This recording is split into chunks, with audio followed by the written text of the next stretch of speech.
Okay viewers, welcome to Psychomantra. দেখতেই পাচ্ছ আজকে তোমাদের গ্রোথ অ্যান্ড ডেভেলপমেন্টের part 3 video already part 1 part 2 upload করে দেওয়া হয়েছে। তোমরা যদি ওই দুটো ভিডিও না দেখে থাকো তাহলে প্রথমে ওই দুটো ভিডিও দেখবে, দেন এই ভিডিওটা দেখবে, তাহলে দেখতে তোমাদের বুঝতে সুবিধা হবে, তাই তো? তো চলো, দেখতেই পাচ্ছ হেডিং ভাইগোটস্কির সোশিও কালচারাল থিওরি। দেখো, পিয়াজে এবং ভাইগোটস্কির মধ্যে কিছু মতপার্থক্য আছে। ভাইগোটস্কি দেখবে যে এই সোশ্যাল এবং কালচারাল ফ্যাক্টরকে অনেক গুরুত্ব দিয়েছেন, কিন্তু পিয়াজে এইগুলোর কি বলেছেন যে এগুলোর কোনো প্রভাবই নেই কগনিটিভ ডেভেলপমেন্টের ক্ষেত্রে, আমাদের সোশিও কালচারালের কোনো ইম্পর্টেন্সই নেই, তাই তো? তো ওটা নিয়েই কি আছে না, ভাইগোটস্কি এবং তোমার পিয়াজের মধ্যে অনেক কিছুটা মতপার্থক্য আছে। তো চলো, ভাইগোটস্কি সম্পর্কে কি না, শুধু এটুকুই জানবে যে ভাইগোটস্কি ছিলেন একজন রাশিয়ান সাইকোলজিস্ট, ঠিক আছে? তো দেখো কি বলেছেন উনি, যে mind ইমার্জেস out of interaction between socio cultural environment, তাই তো? আমাদের যে কগনিটিভ ডেভেলপমেন্টটা হয় কিসের মাধ্যমে না, ইন্টারাকশনের মাধ্যমে। কার ইন্টারাকশন না, সোশিও কালচারাল ইন্টারাকশন, তাই তো? আমরা যে সমাজে বাস করি, যে কালচারে বাস করি, তার ইন্টারাকশনের মাধ্যমেই আমাদের কি হয় না, কগনিটিভ ডেভেলপমেন্ট হয়, তাই তো? এবার দেখো নেক্সট লাইনে, দেখো এখানে কি বলেছি যে কগনিটিভ ডেভেলপমেন্ট, এটা ভালো করে বুঝবে যে cognitive development can differ from culture two culture, তাই তো? মানে আমাদের যে কগনিটিভ ডেভেলপমেন্টটা সেটা কালচার টু কালচার কি হয়, ভ্যারি করে, পার্থক্য দেখতে পাই। And is not universal as পিয়াজে, কারণ বলছে এটা পিয়াজে যে ইউনিভার্সাল, ঠিক আছে, সেই রকম কিন্তু না। পিয়াজে কি বলেছিলেন, আমাদের কগনিটিভ ডেভেলপমেন্টটা হচ্ছে ইউনিভার্সাল, মিনস একটা বাচ্চা, ধরো আমেরিকান হোক বা ধরো রাশিয়ান হোক বা ইন্ডিয়ান হোক, কোনো যায় আসে না, তার কগনিটিভ ডেভেলপমেন্টটা কী হবে, ইউনিভার্সাল। মানে যে পিয়াজি যে বলেছিলেন যে এই 4টি স্তরের মধ্যে দিয়ে যেতে হবে, হ্যাঁ ওইভাবেই ঘটবে। কোনো কালচার বা কোনো কিছু বা তোমার কোনো মানে কালচার বলো, সোসাইটি বলো, কোনো কিছুর কিন্তু প্রভাব থাকবে না। সেটা হচ্ছে ওই জন্য বলা হয়েছে যে ইউনিভার্সাল, মানে সব জায়গাতে একই রকম, তাই তো? কিন্তু ভাইগোটস্কি বলছেন না, যে তোমার কগনিটিভ ডেভেলপমেন্টটা কি করবে না, ডিফার করবে, পার্থক্য দেখতে পাবে তুমি কালচার টু কালচার।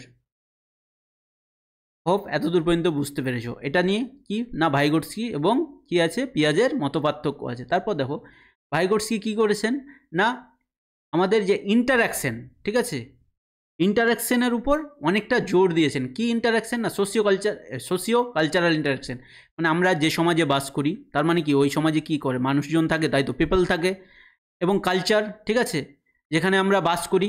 তো দেখবে যে অনেক, দেখবে যে কালচার আমাদের কি করে, আমরা বিভিন্ন কালচারে বাস করি, ঠিক আছে, এই কালচারটাই কি করে আমাদের কগনিটিভ ডেভেলপমেন্টের ক্ষেত্রে অনেকটা কি করে, আমাদের কগনিটিভ ডেভেলপমেন্টকে প্রভাবিত করে। চলো আমরা এক্সাম্পল দিয়ে আরও বুঝাবো, ঠিক আছে? তাহলে কি বললাম, যে কি বলেছে ভাইগোটস্কি না, ভাইগোটস্কি বলেছেন যে আমাদের যে কগনিটিভ ডেভেলপমেন্ট সেটা কালচার টু কালচার ভ্যারি করে, যেটা পিয়াজে বলেছিলেন যে আমাদের কগনিটিভ ডেভেলপমেন্টটা হচ্ছে কি না, ইউনিভার্সাল। চলো নেক্সট দেখো ভাইগোটস্কিজ আইডিয়াজ অ্যাবাউট ল্যাঙ্গুয়েজ। তাহলে ভাইগোটস্কি কি বলেছিলেন, যে আমাদের যে কগনিটিভ ডেভেলপমেন্ট সেটার ক্ষেত্রে কিন্তু ল্যাঙ্গুয়েজ কি আমাদের সেন্ট্রাল রোল প্লে করে, মানে আমাদের ল্যাঙ্গুয়েজ কিন্তু খুব ইম্পর্ট্যান্ট রোল প্লে করে। কিন্তু দেখো পিয়াজে কি বলেছিলেন, পিয়াজে কি বলেছিলেন, পিয়াজে বলেছিলেন যে আমাদের প্রথমে কগনিটিভ ডেভেলপমেন্ট হয়, দেন আমাদের ল্যাঙ্গুয়েজ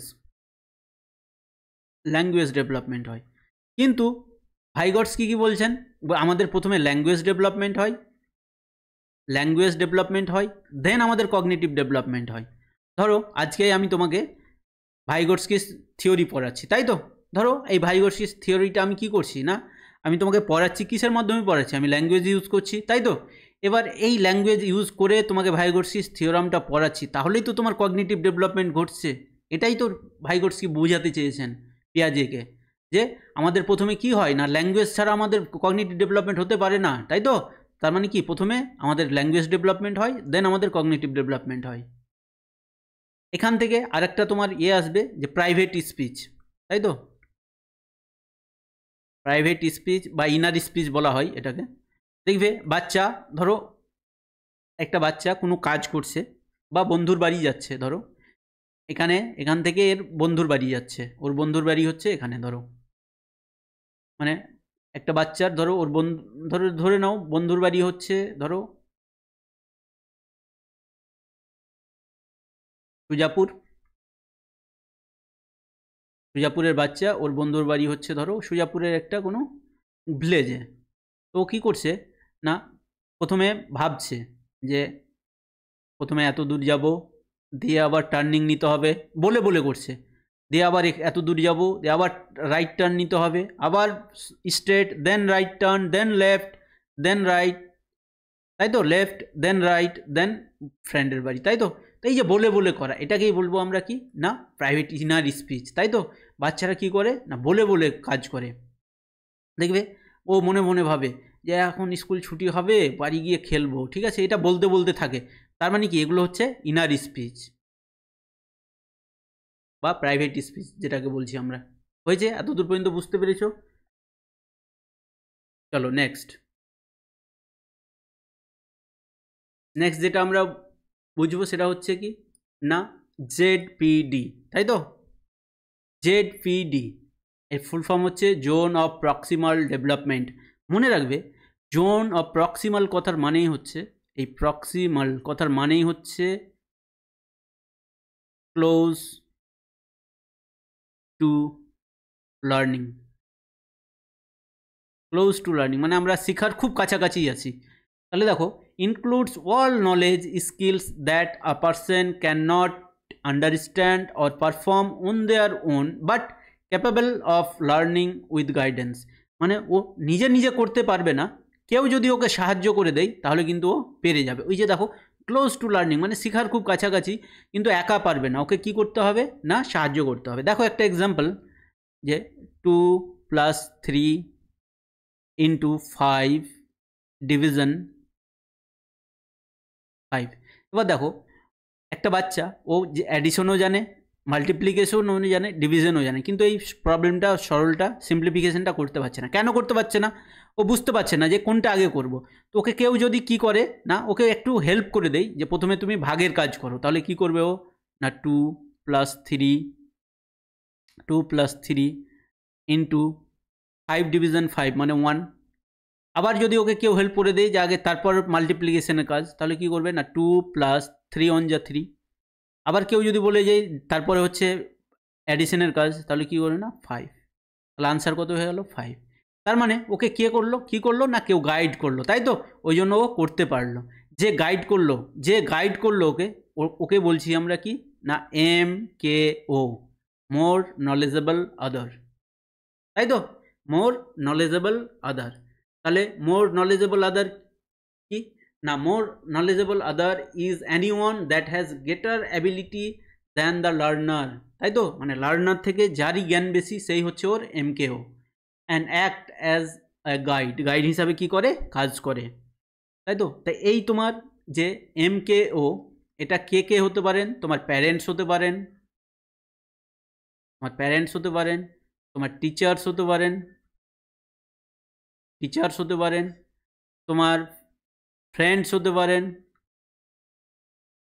অনেক সময় দেখবে আমরা ক্লাসে দেখবে যে অনেক সময় কি হয় না টিচার বুঝালো, ওটা হয়তো অন্য বন্ধু বুঝতে পেরেছে, আরেকজন বুঝতে পারেনি, তখন ও কি করে যে বন্ধু আমাকে একটু বুঝিয়ে দে না, তখন তোমার বন্ধুই হচ্ছে কি MKO মানে মোর নলেজেবল আদার, তোমার থেকে বেশি জ্ঞানী, তাই তো।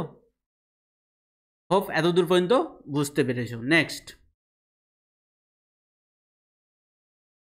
এবার দেখো এই জেডপিডিটা আমরা কি করব না একটা এক্সাম্পল মানে একটা ডায়াগ্রামের সাহায্যে বুঝবো। তাহলে দেখো ডায়াগ্রামটা কি, দেখো যে ভিতরের এই যে দেখতে পাচ্ছ তোমরা ব্লু এটা হচ্ছে কি না what I can learn my own, মানে এমন কিছু যেটা আমি নিজে নিজেই শিখতে পারবো। যে এক্সাম্পল দিয়েছিলাম যে ও কি না সিম্পল ক্যালকুলেশন ধরো বা সিম্পল কোনো অ্যাডিশন ও কিন্তু নিজে নিজেই করতে পারবে, ঠিক আছে।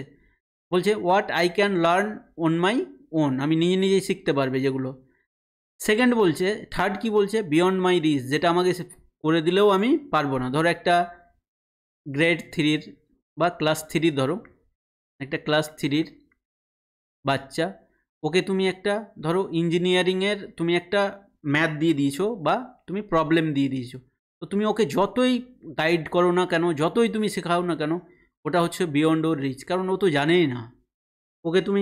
ওকে ধরো তুমি কি, তোমার ধরো যে তুমি ডেরিভেটিভ করাওনি, তাই তো, ইন্টিগ্রেশন করাওনি, ও কিছুই বুঝে না ওইগুলো, তুমি ওকে এই প্রবলেম দিয়ে দিছো, ও করতে পারবে না, বিয়ন্ড মাই রিচ, মানে ওর রিচের বাইরে।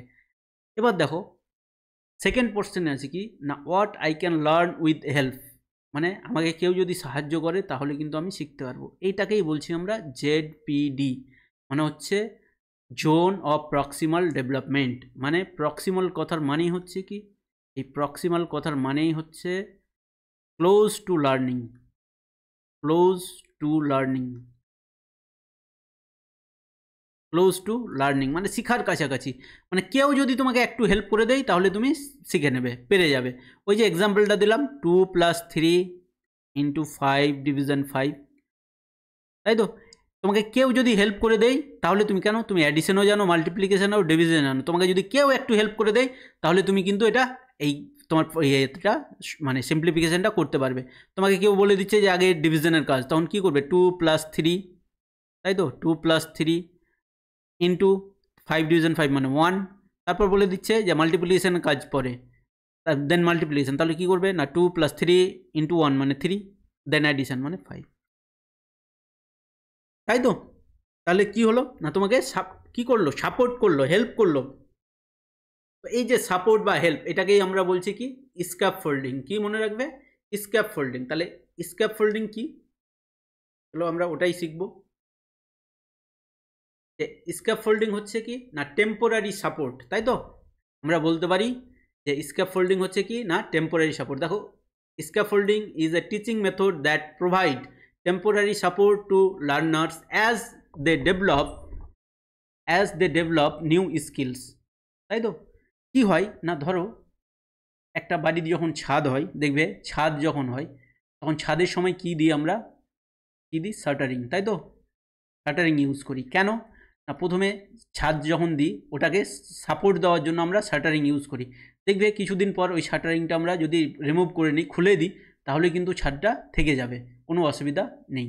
সেরকমই এই যে আমি ধরো বাচ্চাটাকে আমি শেখালাম যে ডিভিশনের কাজ আগে, তারপর মাল্টিপ্লিকেশন, দেন অ্যাডিশন, ঠিক আছে, তাহলে কি করবে না, তুমি এই সাপোর্টটা যদি আর কিছুদিন বাদ নাও দাও, তবুও কিন্তু ওই বাচ্চাটার সিম্পলিফিকেশনগুলো করতে পারবে, কোনো প্রবলেম হবে না, তাই তো। ওই জন্য বলছে the assistance is gradually removed as the student become more বলছে কম্পিটেন্ট। যখনই আস্তে আস্তে কী হবে, দক্ষ হয়ে যাবে, তুমি ওই সাপোর্টটা দেওয়া বন্ধ করে দাও, বাচ্চা নিজে থেকেই পারবে। এবার এর এমটা কি না, goal of scaffolding to promote deeper learning, তাই তো, হেল্পিং স্টুডেন্টস অ্যাচিভ হোয়াট, মানে এটা কি করে হয়, এর গোলটা হচ্ছে কি, এর গোলটা হচ্ছে যে বাচ্চাকে না ডিপার লার্নিং, ধরো ওকে অ্যাডিশন শেখালাম, সিম্পল অ্যাডিশন শেখালাম, মাল্টিপ্লিকেশন শেখালাম, ডিভিশন, সাবট্রাকশন, এবার যদি ওটাকে ও যদি অ্যাপ্লাই না করতে পারবে, একটু ডিপ না শিখতে পারবে, সিম্পলিফিকেশন না করতে পারবে, তাহলে কিন্তু ওর ডিপার লার্নিং ঘটবে না। মানে ওই সিম্পলিফিকেশন যদি না করে তাহলে ওর ডিপার লার্নিং, ও শুধু ওই সিম্পল অ্যাডিশন মাল্টিপ্লিকেশনেই থেকে যাবে। এটা কি হয়, এই গোল হচ্ছে যে এই গোলটা যে বাচ্চা নিজে থেকে করতে পারবে না, তুমি যদি ওকে হেল্প করো তাহলে কিন্তু ও অ্যাচিভ করে নিতে পারবে। তো এর মনে রাখবে যে স্ক্যাফোল্ডিংয়ের গোল হচ্ছে কি না ডিপার লার্নিং, মানে গভীর শিখনের জন্য এটাকে ইউজ করা হয়। নেক্সট,